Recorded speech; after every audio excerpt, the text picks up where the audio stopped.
Good morning. Thank you, Reverend Doc Lem. Salamat. Habang kanina nandun kami sa library, ay binasa ko yung ordination book at kami nagulat dahil sa ministeryo ng pagkatawag ng Panginoon sa iyo. At kami nagpupuri sa Diyos dahil napakabuti niya kung paano siya tumutugon sa ating mga panalangin.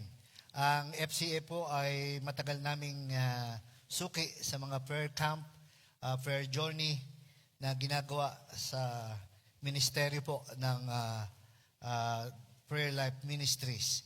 At sa umagang ito, I was asked to speak on the subject, praying steadfastly. At kinuha ko po ang 2 talata sa Colossians chapter 2 at dinagdagan ko po ng 3a. Gusto ko pong basahin ito at ganito po ang sinasabi ng salita ng Diyos. Devote yourselves to prayer, being watchful and thankful, and pray for us too that God may open a door for our message so that we may proclaim the mystery of Christ, for which I am in chain.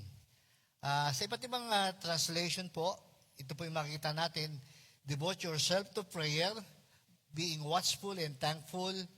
And sa Living Bible, don't be weary in prayer. Devote yourself to prayer. Sa NIV, sa New King James, continues earnestly in prayer. Ang Jerusalem Bible, persevering in prayer.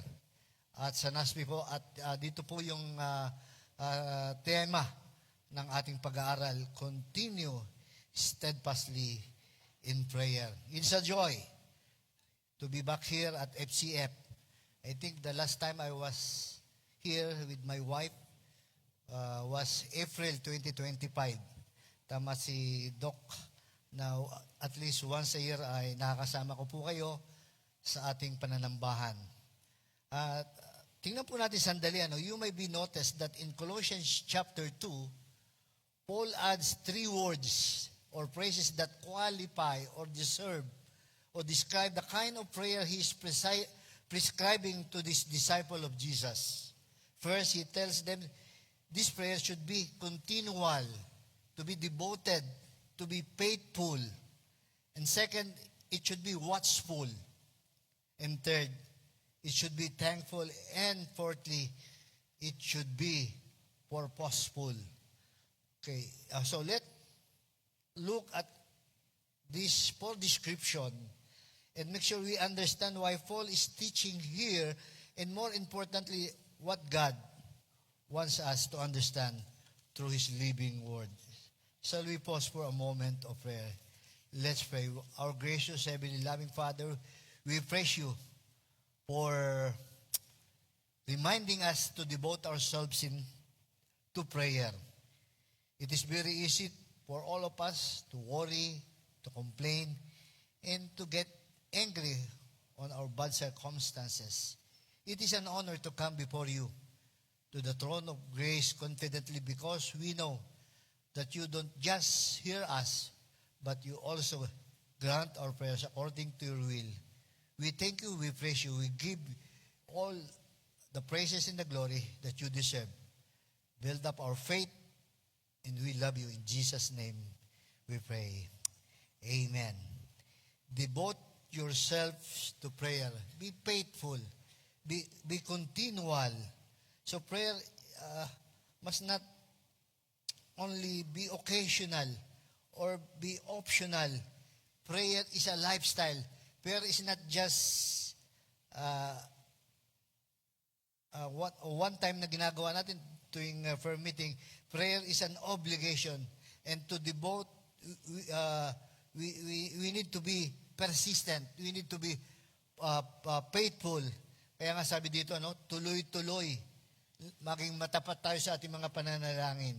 At alam po natin ang Diyos ang siyang gumagabay sa tulong at patnubay ng banal na Espiritu. We must be committed, intentional. Nakataon po talagang sinasadya po natin yung pananalangin. Hindi lang po kung tayo may pangangailangan, kung meron tayong karamdaman, kundi sabi dito, we must be committed, intentional, and we must be consistent even if we feel don't like. Yung kumisan yung pag mayroon tayong malaking pangailangan, kahit wala po, kahit hindi po natin feel, we need to continue devoted in prayer. So we depend on God's daily. Kaya nga doon sa prayer, daily needs. Hindi ho pang isang taon o pang isang buwan, kundi we depend on God daily. And we seek Him, His wisdom before our mga decision ginagawa sa ating buhay. So be faithful in prayer. As prayer warriors, intercessors, we need to be faithful. We bring our burden sa Panginoon. So Paul instructed the believers in Colossae to continue in prayer. He desired that every believers always maintain the habit of prayer. Yung pong Greek word na ginamit dito, continue in, means be busily engaged in. Or we give a constant attention. How many of us are attending our prayer meeting regularly? Or are we giving as a prayer as a priority in our Christian service? Marami pong mga decisions sa ating buhay that must be coupled with prayer. Sabi nga po, we must be faithful in our prayer. In the same way, Paul is calling us to do everything that he calls all believers to do. Romans 12, verse 12, be constant, pray at all times, with all prayers and supplication. Even in Ephesians chapter 6:18, pray without ceasing. Even in Thessalonians 5:17. So this kind of prayer is exemplified by the first Christian. Kaya nga po yung mga disciple, they are devoted in one accord, devoting themselves to prayer. Acts chapter 1 verse 14. They devoted themselves to the apostles' teaching and to the fellowship and breaking of the bread in prayer. Chapter 2 verse 42. But we will continue to devote ourselves to prayer into the ministry of the Word. Hindi po tayo lahat tinawag na maging preacher, teachers, but we can all be a prayer warriors. We can all pray, And kaya nga dito, one reason has to be that Jesus Himself taught them that they ought always to pray and not to lose heart. So be busily engaged in. So ito po hindi naman nangangahulugan na ang isang tao laging lumalakad na with his eyes half closed and folded his hand while saying a long prayer. The meaning is that an individual to be fellowship with God, he will not be necessarily always talking to God in prayer in this regard.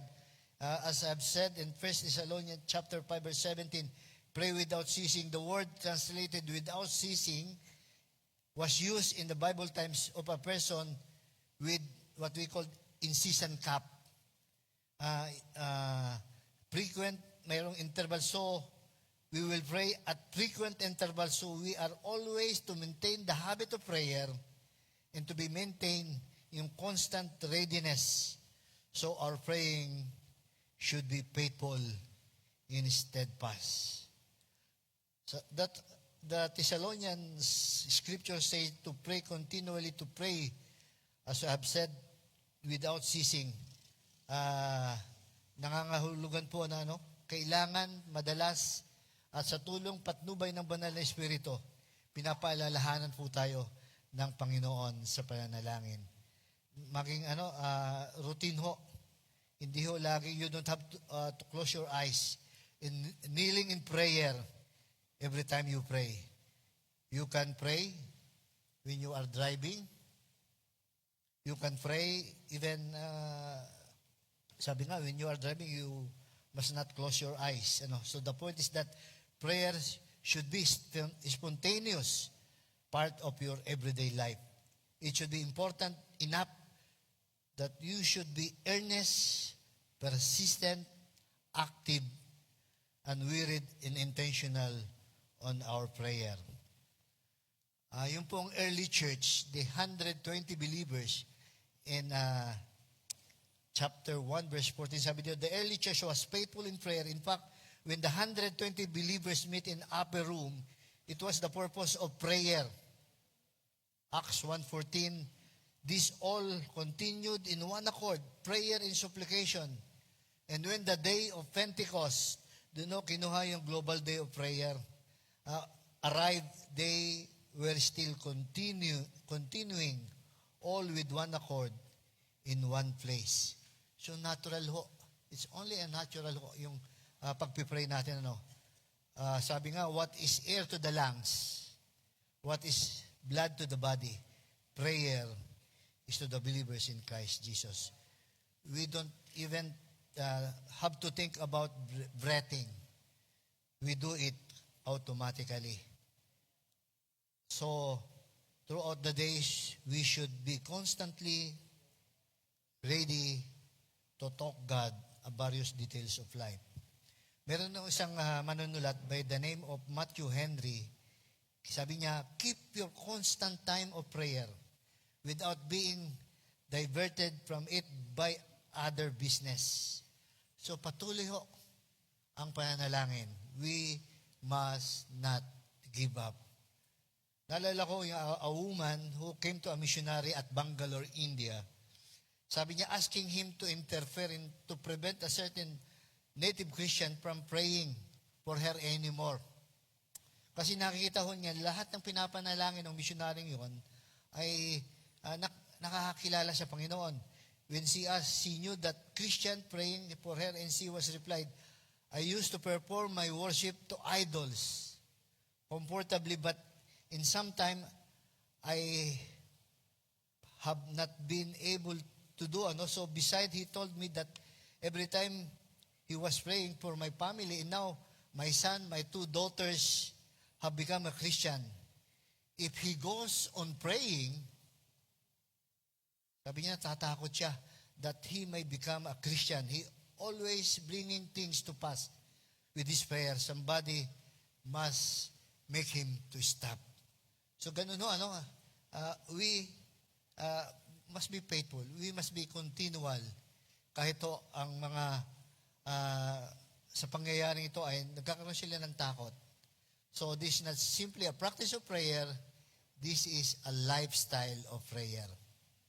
This is a commitment to pray. And we hope become, lots of us Christians must be a habit of this prayer. Yes, it involves making a room of your life for prayer, but it's bigger than that. It's ultimately means living a life dependent on God. That prayer is embraced absolutely necessary every way, in every day. So, makikita po natin kung paano kumikilos ang Diyos, and we must need to ask ourselves, is prayer my first response or my last option? Kung minsan kung wala nang nagagawa, sabi nga, let's pray. So, it's not a lifestyle or just a part of your Christian life. But Paul is reminding us that we must be faithful, continual, and devote our time to prayer. And second, not only be thankful in prayer, devoted in prayer, or continual in prayer, but we must be watched in prayer. Chapter 2. B. Remember the word continue steadfastly in prayer, being watchful in it. To be watchful means to stay spiritually awake and alert. Ilan kaya sa atin ang natutulog bagay sa ating pananambahan? Sarap pong matulog, lalo na pag aircon. So kailangan, dito, anong ibig sabihin nito? We don't just close our eyes when you pray and be watchful. And to be watchful is to be spiritually alert. Kaya nga, most of the time, the word is used And we find out on the lips of Jesus, so often reminded his followers to stay awake and to be watchful. Kaya nga yung Colossians chapter 2, nagpapaalaala sa atin, continue in prayer and watch in the same with thanksgiving. So we are to be alert in our praying. At napakaganda hong paalaala ito sa bawat mananampalataya so that we may not enter into temptation. So nung si Nehemiah, sa Nehemiah chapter 4 verse 9, was rebuilding the walls and the gates of Jerusalem, he wrote this in Nehemiah 4 chapter 9, nevertheless, we made our prayer unto God and sit watch against the enemy. And sabi doon, day and night. And we pray to our God and set a guard as a protection against the enemy, day and night. So nagpapatuloy, kumikilos, gumagawa ang mga gumagawa doon sa walls of kung saan ginagawa kasama sa Jerusalem, the walls and the gate of Jerusalem. So Jesus also used that phrase, Mark 13 verse 33, be on guard, keep awake, for you do not know when the time will come. Mark 14:38, Jesus said, watch and pray that you may not enter into temptation. The spirit is willing, but the flesh is weak. The same way Paul used this verse in Ephesians chapter 6 verse 18. Praying at all times in the Spirit with all prayer and supplication. And to that end, keep alert with all perseverance, making supplication for all the saints. Tayo hong lahat ay tinatawag na saints. Ano po? Lahat tayo, Saint Fernando, Saint Lemuel. Tayong lahat, ay mga saints sa harap ng Panginoon. So, a religious discipline but without spiritual devotion. Sabi nga natin kanina, ito po isang lifestyle, hindi isang ritual. So it is a word without heart. So, dapat must practice with passion. You may be then being watchful in prayer means that not only guarding against what we call mindless, mechanical, overly methodical approach to prayer, but it may be also means that we tune in spiritually to both God's work in you, around you. Kaya nga makita tayong sensitive. Ano yung nangyayari sa ating kapaligiran sa ngayon? Maybe it also means praying in the light of power, His priority, His purposes, in His promises as the Word of God revealed to us. So for example, a spiritually asleep person may only pray, God, help me not to get sick, or help me to recover early or quickly. But a spiritually alert person also pray beyond that. Ang kanyang prayer, Lord, or help me, Father, in my sickness to honor you. Help me to depend on you on my illness. And Lord, use my sickness to grow me and to show others your greatness and your grace. You see, the spiritually asleep person ultimately pray only for his personal advancement. But a spiritually alert person pray first for the advancement of His kingdom. May your kingdom come. So as Jesus told, watch and pray because temptation and spiritual battles are real. So ang ating kaaway hindi natutulog. Although sometimes we get asleep pero ang Diyos ay nagpapatuloy.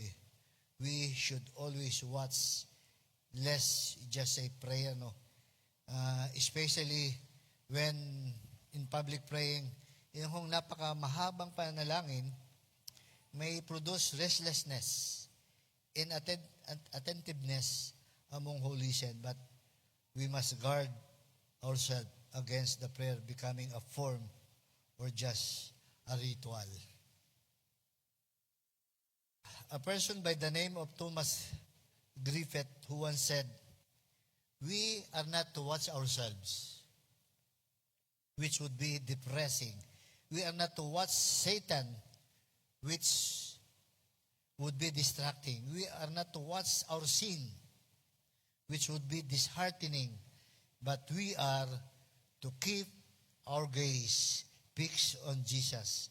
Hebrews 12 verse 2 reveals we are to keep our attention fixed, looking onto Jesus, the author and the finishers of our faith. So, real praying demands spiritual energy or alertness, and this comes only through the power of the Holy Spirit.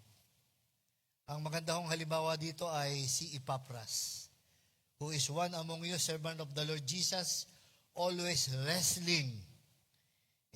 Sa other translation, always struggling on your behalf in his prayer, so that the Colossians believer, or maybe the FCF believers, Christian, may stand firm in all the will of God, matured and fully assured. Colossians chapter 4, verse 12. Kumusta po ang ating buhay? And as a prayer warrior, he was hitting the mark. It takes a practice and hard work to be what we call a sharp shooter and to excel in any sport. So ganun no, what is required in sport also required to be much more in prayer. Palagay ko si Alex Iyala ay matagal nagtitrain. So kung ganun yung ating energy, yung ating alertness, we can say that we are really a prayer partner, a prayer warrior. The only way we can learn to pray with a great effect is to pray diligently. So be watchful. Be watchful. And third, we must be thankful in prayer.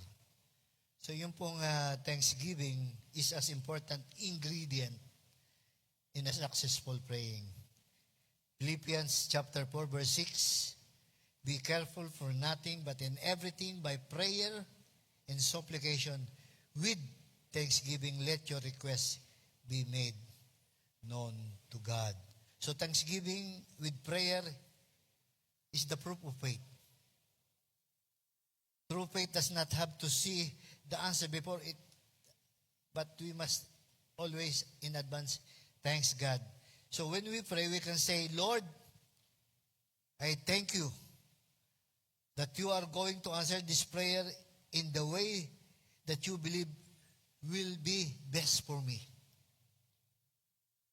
So yun ang dapat po nating panalangin, dapat, and thank you for you do it now. So this is what we call accepting your prayer by faith. So nagpapasalamat tayo in advance ng Diyos yung tumutugon sa ating mga panalangin. There is always so much to be thankful for. Kung iisipin po natin, nasan si Pablo nung sinulat niya ito? He was in prison. We already noted the emphasis of Paul's letter to the Colossians with thanksgiving. Verse 1:13, we give thanks to God. Verse 12, giving thanks to the Father. Chapter 2, verse 7, overflowing with gratitude. Maganda ko kanina yung kinanta ng praise and worship, nandun yung papuri pa sa salamat sa Diyos. And chapter 3, verse 15, you are called in one body and be thankful. May pagkapasalamat sa Diyos. In verse 17, giving thanks through Him to God the Father. So, chapter 4, verse 2, and we have an attitude of thanksgiving. Meron ng isang lalaki ng Diyos, a well-known author and famous scholar by the name Matthew Henry. And he was thankful. Nagpupuri po siya sa Diyos nung siya ay nakawan. Sabi niya, sinulat po niya sa kanyang diary, let me be thankful first because I was never robbed before. Second, he took my wallet, but not my life. And third, he got all my money, but not much. And fourth, nagpupuri siya at nagpapasalamat sa Diyos. Siya yung ninakawan at hindi siya yung magnanakaw. So, yung attitude, yung may pagpupuri, may pagpapasalamat sa Diyos. It was I who was robbed, not the one who robbed. So, napakaganda hong palaala sa atin. Nagpupuri siya sa Diyos dahil sa ginagawa ng Panginoon sa buhay niya. And finally, our praying must be purposeful. Be purposeful in our praying. Be purposeful in our praying. Kadalasan daw po, kung hindi man minsan, ang ating pananalangin ay napaka-vague. Masyadong general. Lord, bless the pastor. Bless the work of the missionary. How much better it would be if we would pray for specific needs. I'll be 70 by May 29. At meron na akong iniisip na project. Sabi ko nga, lately lang nalaman ni Mila, no? I'm raising a 70K for my birthday. Palagay ko, mas bata sa akin si Doc Lem. Sabi ko, bago masakop yung Taiwan ng China in 2027, we are planning to celebrate my 70th birthday in Kaohsiung. Meron kasing nag-offer ng free place to stay. So, specific needs sa aking specific birthday. So by doing so, we would know when God answered and we could praise Him for it. Anong mga prayer request niyo sa inyong buhay? Meron ba kayong specific na gustong dalhin sa Panginoon? At alam natin, perhaps it is our lack of faith that causes us to pray generally instead of specifically. So dito, Paul was not ashamed to ask his friend to pray for him. He was a leader, an apostle, but he felt deeply in need of prayer in support of fellow believers. Sometimes people think that Christians, leaders are infallible, or at least they do not need prayer. But I am convinced that prayer is the secret of God's work. Ang sikreto ng Panginoon. The secret of all failure is our failure in secret prayer. We may not commit a sin of commission, but a sin of omission by neglecting a time of prayer. Kumusta po ang ating prayer life? Kumusta ho ang ating kaugnayan sa bawat isa? So prayer should always be purposeful and as specific as possible. We need to learn all we can understand about the individuals for whom we pray. Patuloy po yung aming tinatawag na Don't Watch. Dati Monday to Friday. Ngayon we do it Tuesday to Friday. So, we pray, yung lang lahat mga may sakit, we pray for the 7 pillars of our society. We pray for the executive, the legislative, and in 3 branches of our government, executive, legislative, and judicial. So, kailangan ho natin, sabi nga po, hindi tayo namumuhay ng mayroong kapayapaan because we neglect to pray for them. So, we need to pray for our government official. At alam po natin, yung resulto nito, as a result, we will be able to pray specifically for them. Even though we do not know or on a given day what they are doing, maybe doing, but the more we know the needs of the individual in the circumstances he faces, the easier it will be to keep from praying a big prayer like pray for the missionaries, pray for the pastors. So kailangan po yung specific prayer. Meron po mga churches, some churches solicit what we call unspoken requests. Pinapractice ba po yung sa FCF? Yung sabi niya, during prayer time, those individual have particular petition, pero ayaw niyang i-share yung detalye. Maaring he wants to keep it for himself and he do not want to publicly, yung details publicly. Perhaps at times, kailangan, sometimes it is appropriate, but generally speaking, if the matter is worth praying for, it should be shared so that intelligent prayer can be uttered o pwedeng sabihin natin. So, how can we pray for a specific desire when we have no idea what's the subject? So, this type of praying is what we call totally foreign in the Bible.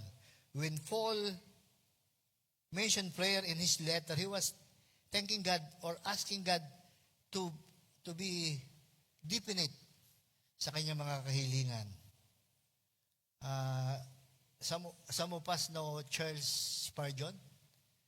They called it the Prince of Preacher. Someone asked him, what is the secret of his ministry? Sabi po ni Spurgeon, he answer was simple. My people pray for me. My people pray for me. In one occasion, a visitor doon sa tabernacle kanyang church na malaki, a visitor, he brought that visitor to the lower auditorium of the church. And sabi niya, he said to that visitor, this is what we call the powerhouse. While I am preaching upstairs, my people down here are praying. So yun yung sikreto. Nananalangin. Kaya ako sa ibang churches, while a preacher is preaching, yung pong iba nando sa isang what we call the powerhouse. Yun ang ginagawa nila, praying for the gospel. Paul wanted the gospel to be heard, but he also wanted it to be expressed with most effective as possible, that I may take it manifest as I ought to speak. Colossians chapter 4, verse 4. What remind this for all of us? We do not need to wait for a different set of circumstances to be more effective. We need prayer and wisdom so that can be more effective right where we are. Alam po natin, mayroong pagtugon ng Diyos sa ating mga pananalangin. No? 3 letter diyan. Una, delivered, yes. Sometimes delayed, wait. Sometimes denied, no. And sometimes different from what we have requested. Yes, no, wait, and different from what we have requested. So, we need to ask ourselves, are my prayers filled with gratitude or mostly requests? Kaya nga po, be purposeful. Colossians chapter 2 and chapter 3 in the first portion challenges us to examine our prayer life. Are we consistent? Are we faithful? Are we spiritually alert? Vigilant to what is happening around us? Are we grateful and thankful? Or our prayer be purposeful? If the church will return to devoted, watchful, thankful, purposeful prayer, sabi nga po, revival revival will begin in our hearts today. So, in conclusion, a strong Christian is built by prayer. A strong family is sustained by prayer. A strong church is powered by prayer. May we become believers who are devoted in prayer, alert in spirit, with overflowing with thanksgiving, and purposeful living, no matter what circumstances.